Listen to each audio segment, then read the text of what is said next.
Hello and welcome back to another episode of the Debatable Discussions podcast.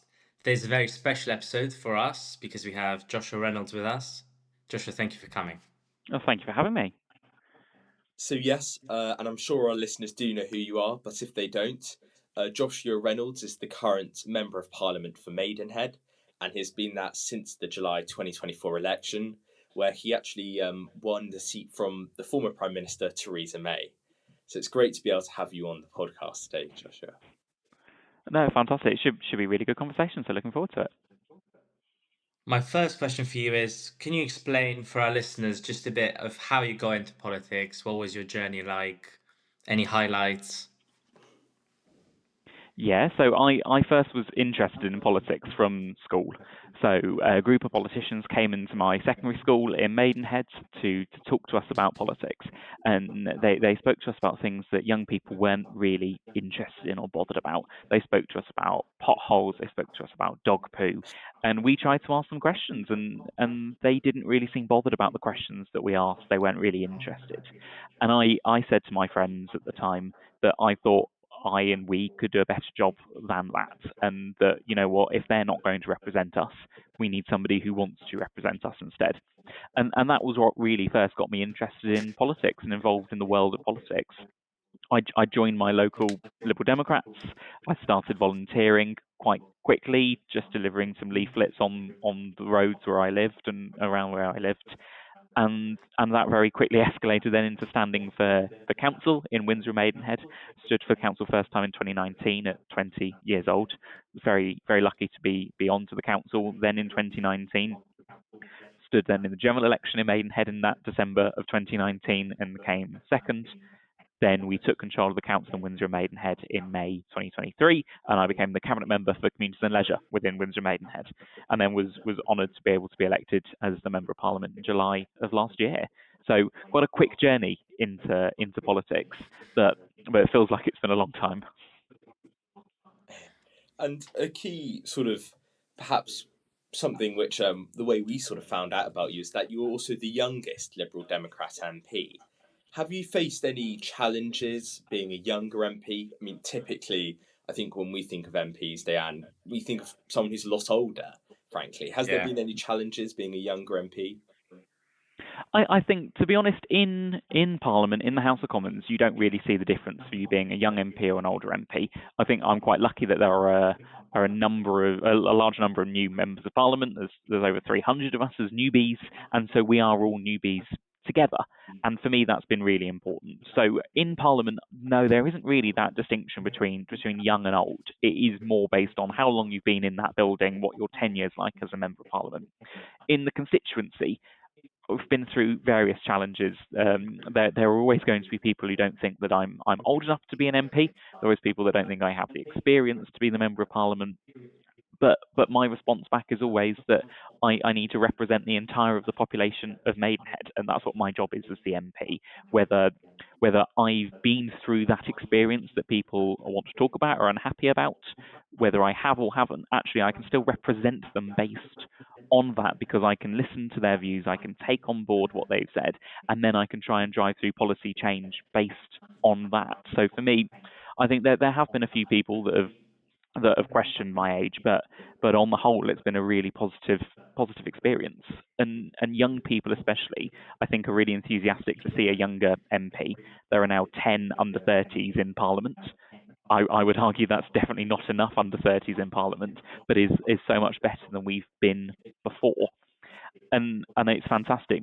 I get to go into schools as part of my job. I've been into 32 primary and secondary schools since the election in July last year, talking to young people, doing Q&A sessions with them from sixth formers right the way down to infant school, just hearing what they've got to say and trying to get them enthusiastic about politics and about what we can do as politicians. So it's been fantastic. What are some of the sort of big policies that the Lib Dems and other MPs have also done specifically for young people? So, I don't know, I'm thinking for under 20s, maybe for students, for children. What are some big things you're focusing on? Well, I think it's about, first of all, I think the thing we need to do for young people is we need to listen to young people. And I think that's the most important thing. So often politicians tend to go and to tell young people what we're going to do for them. And that's the wrong thing to do when you haven't actually asked any of these young people what it is they care about. So I've spent quite a lot of time in the last year talking to young people, whether it's the Windsor and Maidenhead Youth Council, whether it's school councils or eco councils in schools, about what do they want to see from politics, from politicians. And I've been surprised, to be completely honest, that the things that I hear from them is pretty much exactly the same as what I hear from everyone else in the constituency. It's the same kind of issues that impact young people as impact everyone else. So young people, but I think young people just and students especially talk about it in different ways. So when I talk to young people and they talk to me about how the town isn't quite what it used to be, there used to be a bowling alley in Maidenhead Town Centre and there isn't one now. Well, actually, that feels very similar conversation to when I talk to anyone else in Maidenhead about how the high street isn't what it used to be and how local services aren't quite what they used to be. When I talk to young people about schools and education, they have the same concerns as everyone else does. They just communicate them in different ways. So I'm really a firm believer in the idea that I don't think there are young people's there are issues which are just for young people and just young people care about, and there are issues that just the older generation, older people care about. Generally, there's a big overlap between the two. It's about how we listen to people, how we communicate that with them, and how we talk to them. And I'm a big advocate for going and speaking to people where they are, and that's either physically in schools or in youth centres or anywhere in the constituency or online.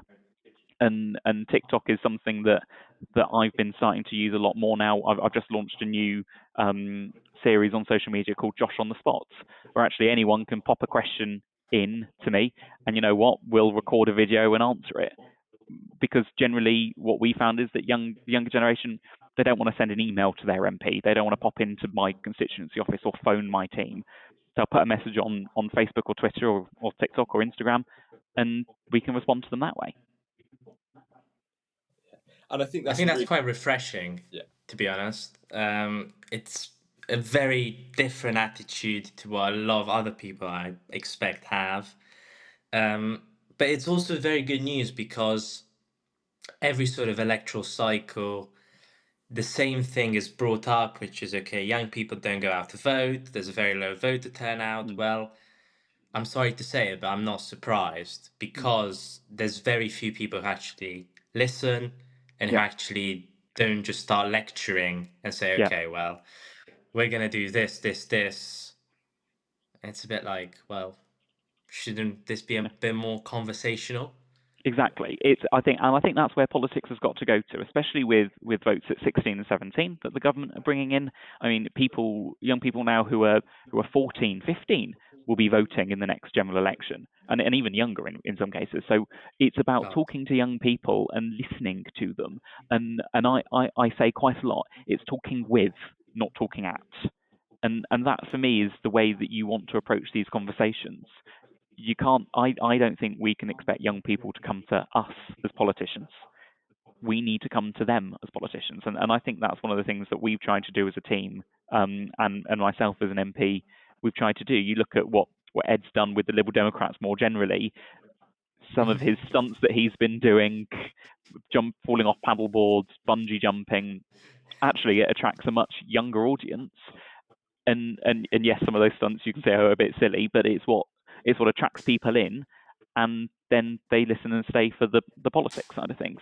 And I think that's one of the big things as politicians, that quite often we take ourselves too seriously.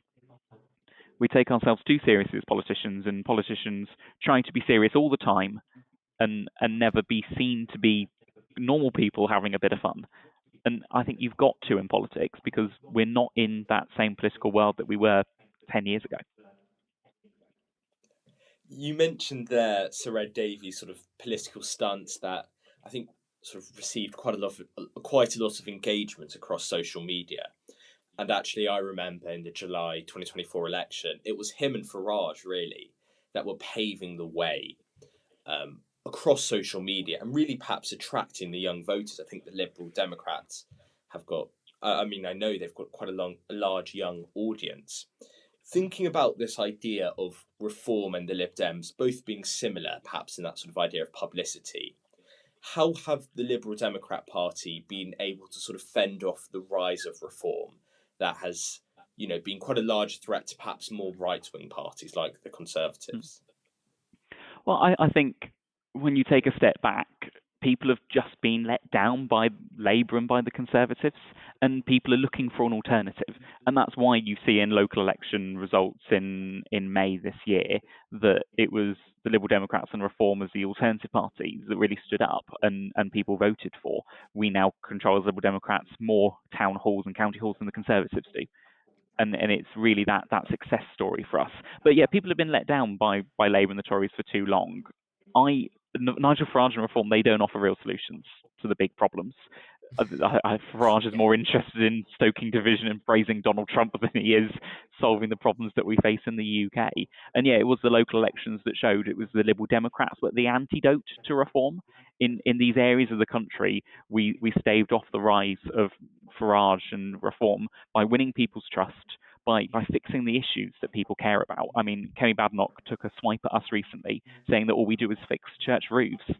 I'm more than happy to be a church roof fixer, because that's community. That's what people want to see from their politicians that care locally in the community. And I think that it's the Lib Dems that are the only party really brave enough to stand up to reform, taking on Farage's divisive politics instead of just pandering to him, and holding reform to account, protecting our local services, which are so important. And where you've got people like Farage that are idolising what Trump is doing to America, it's the Liberal Democrats that are standing up and saying that's the wrong thing to do, it's the wrong way round, that we should be taking the lead and we should be doing things. So I'm really proud of the way that we've been able to stand up to reform and to Donald Trump over the last year in Westminster. I think it's a shame the other parties, rather than doing the same, have followed suit. Yeah, I think you've mentioned also the voting age now being lowered to 16, and I've got a sort of two-part question. The first part being, how do you think this will impact politics as a whole? And then the second part being, we've mentioned that the Liberal Democrats and Reform have that sort of social media attention from the sort of younger generation. Do you think this move is probably not a surprising one from government because it doesn't really seem to be favouring them? Well, I think there was some polling that I saw recently that said 16 and 17-year-old voters were most likely to fall in who they voted for pretty much straight along the lines of the way that the public voted in the 2024 general election. So I don't think it's a young people vote this way and other people vote another way. The Liberal Democrats have been calling for votes at 16 for 20 years now. Common sense thing to do, common sense move. I know that when I was 16 and 17, I wanted to be able to vote. I wanted a choice in who ran our country and where that happened. And talking to young people, they feel like politics doesn't impact them, doesn't affect them, and they're not listened to. Well, the best way that I think politicians will start listening to young people is by allowing them to vote, because if it's young people that can get rid of politicians will start doing things for young people. And for me, that's really important. So there are lots of people who talk on a regular basis about being concerned about young people are right wing. I don't think that's the case, and I don't think the polling shows that's the case. Young people, from people that I've been speaking to around the community, around the constituency, are fed up of feeling left behind, same as the rest of our communities. Fed up of things not getting better, of being promised change and change never coming. There's a story in the current Labour government for that, and they're looking for an alternative. And I very firmly believe it's the Liberal Democrats that provide that alternative, and that young people will be looking to provide the solutions for us going forward. And to sort of draw on that, I was thinking, I agree with what you're saying there, but I still think that unfortunately, this enabling the voting age from 16 will help reform. Because as you alluded to earlier, obviously reform do sort of dominate social media. Young people in our generation like social media. And I do think it's perhaps not that young people are necessarily more right wing, but young people are on social media, and it's people like Mr. Farage on the right wing who who is the largest politician there, and he will, in his populist style, be able to attract so many votes. You've also mentioned the frustration that many people have towards Labour. Do you think that the Lib Dems will be able to sustain the progress they've made, or do you think it's sort of the Lib Dems' popularity is a mere result of just Labour frustration, or is it also their own policies in itself? I think on your first point, it's the job of politicians like me to take social media back from the populist right-wing Reform Party. Yeah. And that's what my job is as a politician. That's what my job is as a young person. That's incumbent on all of us as politicians. That's incumbent of all of us as young people. It's our job to take social media platforms back from them. I've come under some criticism from individuals recently for not coming off Twitter. Now it's owned by Elon Musk. And my argument is, well, why would I? I'm not going to give over a social media platform because of who owns it, because there are more people on it that are right wing. Well, actually, that's just giving it over to them, and I refuse to do that. I'm not going to do that because it's mine as much as it is theirs, as much as it is yours. So it's for us to take social media back in that respect, and the way we do that is by being on it, by communicating our message, by listening, and by jumping on trends, and from my account looking slightly stupid on TikTok every now and again. And that's the way we've got to do it. On Labour, I think what we saw in the last general election was obviously fantastic, with the largest third party in Parliament in 100 years. Now is this opportunity that we've got as Lib Dems to be able to show what we can do, and I think we've just looked back in the last year. We've had a year of this Parliament. We've secured some massive successes in this Parliament, not only on the national stage but also locally. When you look at things that we've done in Parliament, we've secured commitment from the government to change the law to protect survivors of domestic abuse, and identifying domestic abusers at sentencing so they can be excluded from early release schemes and things like that. We've had the first ever House of Commons vote on electoral reform. That's been Lib Dem policy for so long now. We've managed to secure the first vote on that as the third largest party. We were the only party in our manifesto to talk about free school meals, and the government have now committed about free school meals. We were the only party in the manifesto to say that we wanted to abolish Ofwat. Government have now announced they're going to abolish Ofwat, and the Labour Party are claiming that as a fantastic victory. Labour didn't mention Ofwat once in their manifesto. We made it very clear we would get rid of Ofwat and replace them with a regulator that actually had some teeth.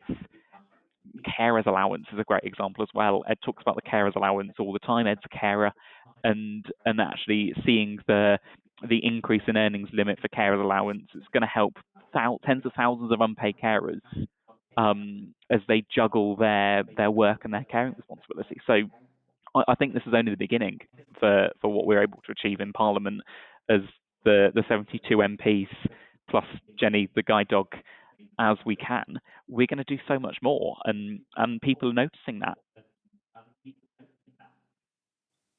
I think an area you've advocated for is reform of water companies. Yeah. So can you explain how and why this area is so important to you? Of course, I mean, what water companies are doing to our waterways is absolutely appalling. They are water companies, they're polluting our water with sewage. They are pumping raw sewage into our rivers, our lakes, our chalk streams. It is just unacceptable, and they're being allowed to get away with it. They're earning millions upon millions of pounds. They've been receiving millions of pounds worth of bonuses after so much time. It's just not good enough. It's not good enough. It's not acceptable. And I was really proud, and still am really proud, that it was the Liberal Democrats that really started talking about this issue to begin with, and started bringing it to the attention of the public. So, yeah, we've been campaigning on this for a long time, and even when other parties were sneering at us in Parliament before I entered Parliament, when other parties were sneering and laughing that we were talking about the sewage scandal, it was the Liberal Democrats that kept pushing through on that.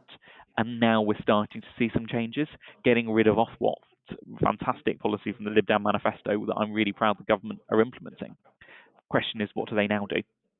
And will they replace Ofwat with a regulator that's actually got some teeth, can actually make a difference, or will they just replace Ofwat with another body that's unfit for purpose? We look at Thames Water and what Thames Water are getting away with billions upon billions of pounds worth of debt. When Thames Water was privatised, it had zero debt. It now has billions upon billions, whilst shareholders have taken billions of profit and are still leaking millions of litres of water a day and pumping sewage into our rivers, and they're making us as bill payers pay for that. They're not fit for purpose. They're not good enough, and that's why, as Liberal Democrats, we've been campaigning about this for so long, because it affects everybody in our society. It affects all of my constituents. It affects everyone's constituency across the country. It's a real issue, and that's where I know that I'm a Lib Dem, because it's one of those things that we stand up for people, and we shout about an issue, and we don't stop shouting about this issue until we get the action that we need done on it.